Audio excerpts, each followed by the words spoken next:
우리에게 주시는 하나님 말씀은 느헤미야 11장 1절과 2절 그리고 22절부터 24절까지 보도록 하겠습니다. 느헤미야 11장 1절과 2절 같이 읽겠습니다. 백성의 지도자들은 예루살렘에 거주하였고 그 남은 백성은 제비 뽑아 10분의 1은 거룩한 성 예루살렘에서 거주하게 하고 그 10분의 9는 다른 성읍에 거주하게 하였으며 예루살렘에 거주하기를 자원하는 모든 자를 위하여 백성들이 복을 빌었느니라. 22절부터 24절까지 같이 읽겠습니다. 노래하는 자들이 나삽 자손 중 미가의 현손 마따냐의 증손 하삽의 손자 바니의 아들 우시는 예루살렘에 거주하는 레이 사람의 감독이 되어 하나님의 전 일을 맡아 다스렸으니 이는 왕의 명령대로 노래하는 자들에게 날마다 할 일을 정해 주었기 때문이며 유다의 아들 세라의 자손 곧 무사사벨의 아들 부데시아는 왕의 수하에서 백성의 일을 다스렸느니라. 아멘. 22절 보면은요, 아삽의 자손 중 미가의 현손 마따냐의 증손 하삽의 손자 바니의 아들 우시라고 하는 이런 긴 이름이 나와요. 그리고 여기에 그의 조상들의 이름을 이제 쭉 기록을 하고 있는데 우시가 누구냐 하면은요, 노래하는 그 조상을 둔 그 자손이라고 이렇게 우리가 보면 될 것 같아요. 12장 46절을 제가 읽어드릴게요. 그냥 잘 들어보세요. 12장 46절입니다. 옛적 다윗과 아삽의 때에는 노래하는 자의 지도자가 있어서 하나님께 찬송하는 노래와 감사하는 노래를 하였음이며 이렇게 나오고 있습니다. 여기에 이제 자손들입니다. 그게 누구냐면 아삽의 자손. 그래서 시편에 보면은 다윗이 시를 많이 쓰고 아삽의 찬송시가 여기 많이 나와요. 그 자손이 우시라고 하는 사람이 이제 여기에 나오고 있는 겁니다. 자, 여기서 우리가 이제 중요하게 좀 짚고 넘어가야 대목에 한 두세 가지가 그 지점이 나오는데, 여기 보면은요, 마가의 현손, 마따냐의 증손 하면서 뭐 현손, 증손, 손자, 아들 이렇게 쭉 기록을 해놓고 우시라고 이렇게 해놨습니다. 자, 이 의미는 뭐냐 하면은 이러한 그 역사적인 전통이 그 집안에 있다는 거예요. 갑자기 튀어나온 것이 아니라 그 집안에서는 찬송하는 일을 대대로 맡아서 다윗 때부터 지금까지 이렇게 쭉 해왔었던 가문이다라고 하는 이름을 의미해주고 있는 거란 말이에요. 이렇게 이제 전공을 하는 전문적인 이런 집안이었다. 그리고 그러한 사람들이 많이 있었다라고 하는 것입니다. 그가 봉사한 영역을 보면은 참 제가 또 읽어드릴게요. 11장 23절 보면은요, 이는 왕의 명령대로 노래하는 자들에게 날마다 할 일을 정해 주었다 이렇게 나오고 있습니다. 자, 노래하는 것도 우리가 그 뒤에서 봤는데 하나님 앞에 감사 찬양을 하는 게 있고 예배 찬양을 하는 게 있고 이것도 또 나눠지는 거 이렇게 같아요. 그런데 이렇게 노래하는 사람들이 그룹이 있어요. 전체적으로 이들은 그 예배 시간에 찬양만 하는 겁니다. 그리고 어제는 우리가 그저께는 감사 기도하는 이런 팀들을 우리가 봤습니다. 이렇게 세분화되어 있는 걸 우리가 좀 기억을 하면 좋을 것 같아요. 그런데 이들에게 그 노래하는 찬양하는 일을 전문적으로 맡기고, 그리고 이 우시라고 하는 사람은 그 역할도 하면서 뭐를 했느냐면요, 뒤에서 그들이 배고프지 않도록 전문적으로 그 일만 헌신할 수 있도록 이 사람이 그 먹을 것을 그리고 살아갈 것들을 제공을 해주는 역할을 했다는 거예요. 이처럼 하나님은 찬양을 소중하게 생각하고 또 이것을 위해 전문가들을 여기에 두고 그리고 그것을 위해 살아갈 수 있는 영역, 여기 헌신하면서 생활할 수 있도록 하는 이런 보장까지를 이렇게 딱 해주고 있는 겁니다.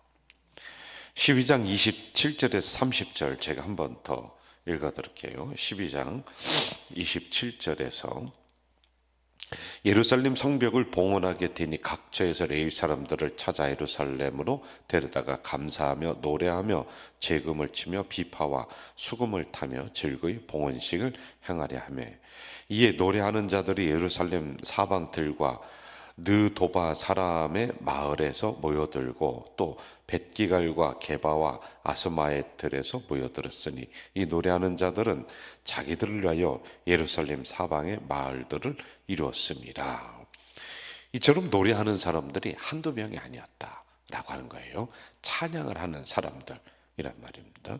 자, 이렇게 했더니 어떠한 결과가 나오느냐면은 43절을 제가 읽어드릴게요. 이날에 무리가 큰 제사를 드리고 심히 즐거워하였으니 이는 하나님이 크게 즐거워하게 하셨습니다. 부녀와 어린아이도 즐거워하였으므로 예루살렘이 즐거워하는 소리가 멀리 들렸다. 이렇게 나와요. 자, 저를 보세요. 하나님이 기뻐하셨다. 찬양을 드리는 사람도 기뻐했다. 어린아이와 부녀들도 기뻐했다. 그랬더니 온 예루살렘 그 성 그리고 교회 전체가 즐거워하고 기뻐했다. 이런 결과가 나오고 있습니다. 헌신하는 자들을 기쁘게 할 뿐만이 아니라 그 주변에 있는 사람들도 다 행복하게 만드는 거예요. 교회에서는 특별히 그렇습니다. 이처럼 찬양하는 일에는 사실은 전문적인 영역들이 있는 걸 우리가 인정해 줘야 돼요. 그래서 우리 교회는 찬양 사역을 하는 목사님 모셔와서 하나의 기둥을 이렇게 세워나가고 있어요. 저도 함부로 제가 할 수 있는 부분은 아니에요. 목사님에게 일임하고 맡겨주고 또 어느 때는 충고를 제가 구하기도 하고 이렇게 해나갑니다. 여러분, 우리가 예배 드릴 때 찬양이 빠진다, 아마 상상하기가 어려울 거예요. 그래서 찬양 한 곡에는요 설교 한 편이 담겨져 있는 거예요. 놀라운 거예요, 여러분. 찬양을 진심을 다해 드리면은 제가 볼 때는 설교를 안 들어도 될 정도의 아주 완벽한 메시지가 그 안에 담겨져 있을 때가 있단 말입니다. 대부분이 그래요. 이렇게 생각하는 분들도 있을 것 같아요. 뭐 유튜브를 들으시는 분들도 한번 잘 고민을 해봐야 될 것 같은데, 목사님 유행가는 세속적인 거고 그러면 찬송만 해야 됩니까? 라고 하는 생각하는 분들이 있어요. 성도가 유행가를 부르면 안 된다. 목사도 유행가 부르면 안 된다. 찬송가만 불러야 된다. 이렇게 이제 극단적으로 생각하는 분들도 있는데, 저는 음악을 전공한 사람이 아니기 때문에 제가 이 설교 시간에 유행가는 세속적인 것이고 사탄의 것이고 찬송은 하나님의 것이다 이렇게 구분을 제가 명확하게 해드릴 수는 없어요. 그런데 유행가가 좋으냐 나쁘냐 이걸 떠나서 노래가, 찬양이, 찬송이 우리들에게 미치는 영향, 이거는 제가 말씀을 드릴 수 있을 것 같습니다. 한 심리학자가 조사를 했어요. 100명의 가수를 놓고 그 사람이 불렀던 노래와 그 사람의 인생이 어떻게 연결이 돼 있느냐, 이걸 조사를 하는데 아주 재미난 게 나와요. 배호라고 하는 가수를 할 거예요. 그가 불렀던 히트곡은 영시의 이별, 영시의 이별이라는 노래가 있어요. 이걸 히트곡 늘 불렀어요. 그런데 그 노래가 그 사람에게 인생 속으로 들어와서 영향을 미쳐서 진짜 영시에 죽은 거예요. 그리고 또 낙엽 따라 가버린 사랑이라고 하는 노래가 있어요. 차중나이라고 하는 가수인데 그걸 늘 불렀어요. 그런데 이 가수는 29살에 진짜 낙엽 따라 가버린, 그렇게 인생을 마감을 해버리는 일이 있습니다. 남인수라고 하는 가수 여러분 아시죠? 옛날 어르신들. 눈 감아 드리리라고 하는 그 노래가 있어요. 그걸 늘 불렀단 말이에요. 그런데 41살에 진짜 눈 감고 죽은 거예요. 그리고 목포의 눈물 아시죠? 목포에는 그 노래 가사가 거기 아주 구슬프게 이렇게 나와요.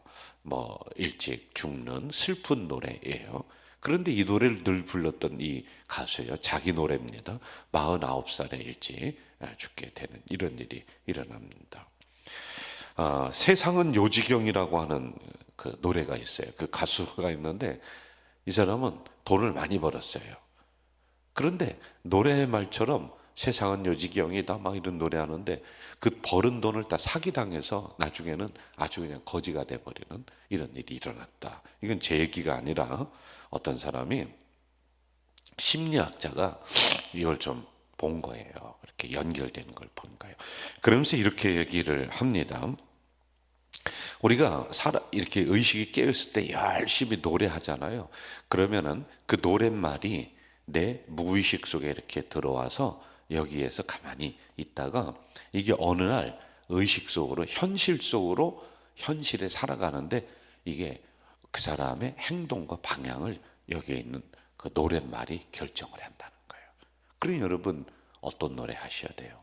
어떤 노래 불러야 돼요? 이건 명확하게 나오는 거 아니겠어요? 말이 시가 된다라고 하는 게 있습니다.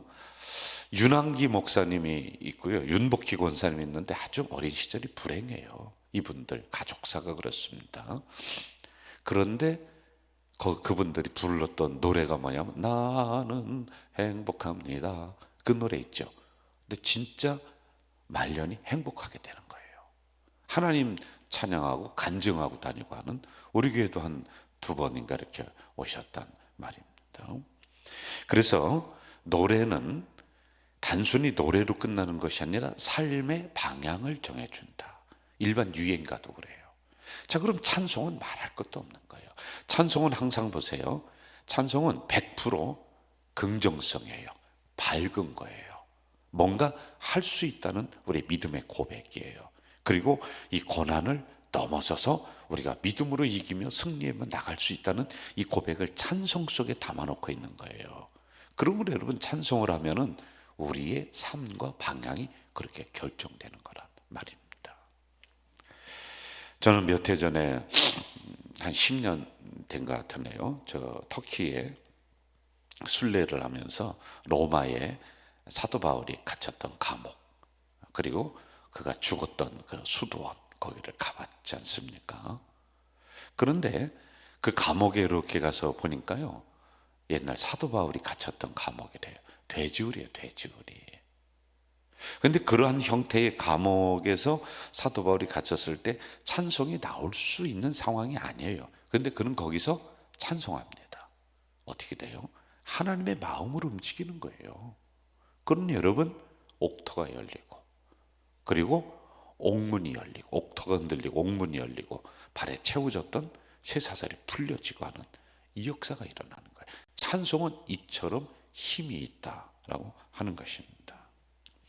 아주 재미난 그 장면이 역대하 20장을 보면은 나오는데 이제 이스라엘과 이쪽에 있는 연합군 그 주변 나라가 연합군을 조직을 해서 한 뭐 수십만 군대가 되죠. 갑자기 이스라엘을 쳐들어오는 거예요. 그러니까 이 이스라엘 나라에서는 준비를 못했어요. 전쟁 준비를. 그래서 이때 여호사밧 왕이 이렇게 보니까요, 아이고 이거 다 죽게 생겼어요. 왜냐하면 막 그냥 수십만 군대가 들어오는데 이거 뭐 어떻게 감당할 길이 없어요. 전쟁이면 하루아침에 모여라 하면 되겠어요? 칼, 창 하루아침에 만들어져요? 군사훈련 하루아침에 되느냐고요. 야, 이거 큰일 났어요. 그래서 어떻게 하느냐, 2가지를 합니다. 이 여호사밧 왕이 다 죽게 생겼거든요. 그래서 사람들을 모아서 너희들 금식하면서 기도해라. 요걸 이제 선포를 해요. 할 게 없어요. 이게 무슨 얘기냐면요, 이래도 죽고 저래도 죽는다는 거예요. 예?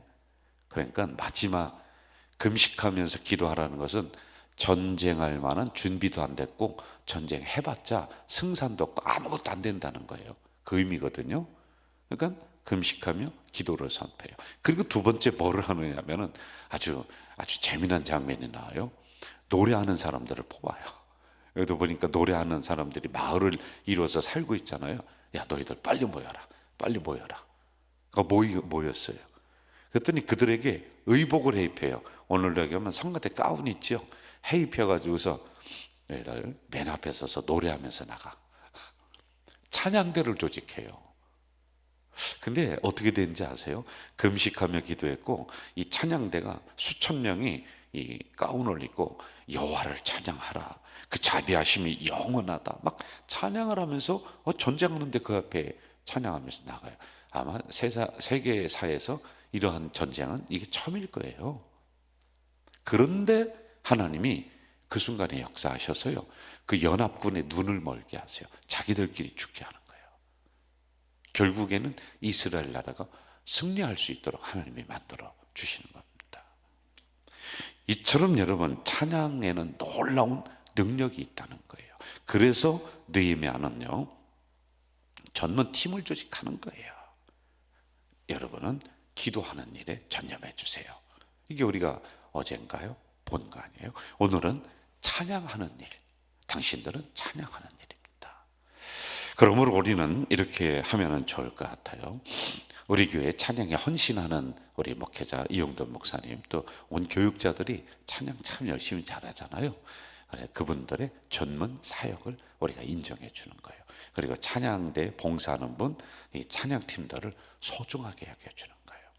자, 그럼 소중하게 여겨준다는 것은 뭐냐면 앞에서 찬양을 막 인도할 때 함께 해주는 거예요. 그냥 구경뿐이 아니라 몰라도 박수 쳐주고 또 따라하고, 그리고 찬양대에서 찬양을 할 때는 그들에게 집중해주고 그리고 아멘 해주고 하는 이런 일이 함께 하는 거예요.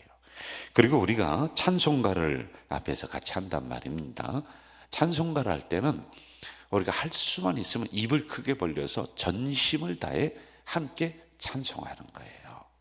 이게 우리가 찬양을 함께 도와주는 일이다. 그리고 내가 찬양 사역에 헌신하고 같이 하는 일이다.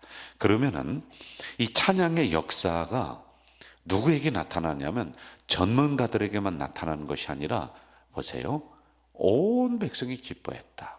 부녀와 어린아이도 기뻐했다. 하나님도 기뻐했다.